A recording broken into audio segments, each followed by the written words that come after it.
Rise and shine mga ka-RSP, ito na po ang gabay, patnubay palala at prediksyon ni Master Hans Kua ngayong araw ng Wednesday, October 16, 2024. Para sa mga pinanganak ng Year of the Rat, bayaran mo na ang mga obligasyon, utilities para hindi ito maantala. Orange at tuwang swerte kay Year of the Rat.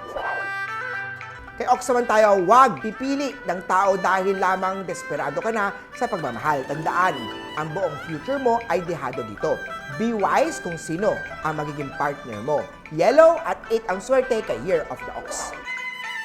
Kay Tiger naman tayo, support your partner. Iisa lamang ang pangarap nyo, ang magkaroon ng masaya at masaganang pamilya.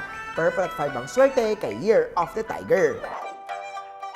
Kay Rabbit naman tayo, alagaan ang immune system para makaiwas sa mga contagious, nakakahawang mga sakit or illness.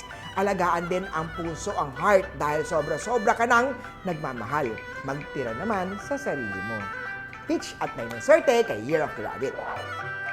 Kay Dragon naman tayo, wag puro salita, gumalaw ka rin. Hindi kikilos, mag-isa ang mga plano mo, bangon na.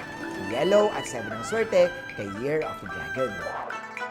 Kay Snake naman tayo, iwasan ang pag-a-attend ng mga funerals o bisita sa mga sementeryo dahil nakakasama ito sa energy mo. Pag hindi naman maiwasan, magsuot ng anti-illness protection, pink at tuwang swerte kay Year of the Snake.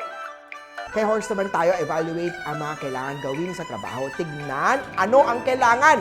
I-prioritize muna dahil ang simple pagkakamali mo ay magkakaroon na ng malaki o big consequences. Silver at 8 ang swerte kay Year of the Horsey. Kay Goat naman tayo, marami kang deadlines ngayon. Plan a schedule para magawa silang lahat. Huwag kuha ng kuha, baka hindi mo kayanin at bumagsak ang katawan o kalusugan mo. Green at 3 ang swerte kay Year of the Goat. Kay Monkey naman tayo, need a piyaw charm to change that negative energy into positive. Ang amethyst jewelry naman ay makakatulong mag-dispel ng negative energy. Blue at 9 ang swerte kay Year of the Monkey. Kay Rooster naman tayo, may mga importanteng mga plano with your significant others na posibleng hindi matuloy. Hindi ito major rift, pero it will result in future frustration para sa inyong dalawa. Silver at 8 ang swerte kay Year of the Rooster. Sinatutog tayo may makikilala kang mahalagang tao na tutulong sa future negosyo mo. Make sure lang na huwag tatanggalin ang barrier between love and friendship dahil maaari naman itong makasira ng current na relasyon nyo. Gray at 4 ang swerte kay Year of the Doggy. At kay Year of the Pig naman tayo, palagi maging handa. Don't jump in unprepared. Mag-research ka, mag-aral, at matuto ng mga bagong mga skills, learnings, bago sumabak.